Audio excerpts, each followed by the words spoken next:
Oltre 250 presenze all'Assemblea dei Soci Confapi di Treviso e Venezia. L'appuntamento a Mogliano, l'attualità internazionale, guerre in corso e dazi americani agitano il mondo delle piccole e medie imprese in cerca di risposte attraverso il confronto. Tavola rotonda moderata dal giornalista Mario Giordano sul tema inverno demografico e occupazione, i dati emersi dalla ricerca condotta dall'Università di Padova sui giovani che si affacciano al mondo del lavoro, che nella scala delle priorità slitta al 6° posto, nelle prime 3 posizioni famiglia, salute e tempo libero. I valori stanno un po' tutti sullo stesso piano, mentre un tempo erano verticali, c'era la famiglia, gli amici e il lavoro, punto, poi veniva tutto il resto.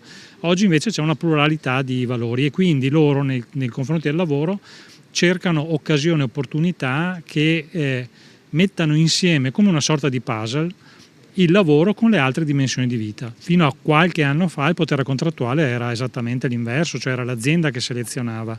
Oggi sono i giovani che decidono qual è il lavoro o qual è l'occupazione, la mansione che corrisponde di più alle proprie attese, alle proprie gratificazioni. Il Covid ha rivoluzionato l'approccio alla stessa sede fisica di lavoro. Quell'esperienza però ci ha fatto toccare palpabilmente che un'altra organizzazione del lavoro è possibile, senza doversi mettere in strada, inquinare, consumare tempo, sprecare tempo in spostamenti. Quindi o il lavoro è vicino a casa oppure si decide di andare all'estero. La carenza di personale è solo una delle sfide che le imprese di casa nostra devono affrontare. Le difficoltà devono essere rilette come opportunità. Il punto di forza di noi, come la vedo io, delle piccole e medie aziende è sicuramente l'eccellenza, cioè noi creiamo eccellenza, siamo il punto forte dell'Italia perché la piccola e media azienda è quella che trascina l'Italia e è quella che crea eccellenza e che crea valore, soprattutto per l'estero, perché abbiamo visto che l'Italia ormai è piccola per noi e comunque sicuramente ormai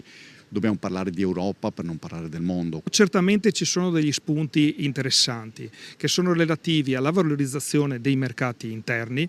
Infatti noi come Confapi Venezia e poi Treviso stiamo studiando proprio delle soluzioni anche fieristiche per poter fare una promozione dei prodotti del nostro territorio, per ampliare i mercati anche all'interno della Comunità Europea.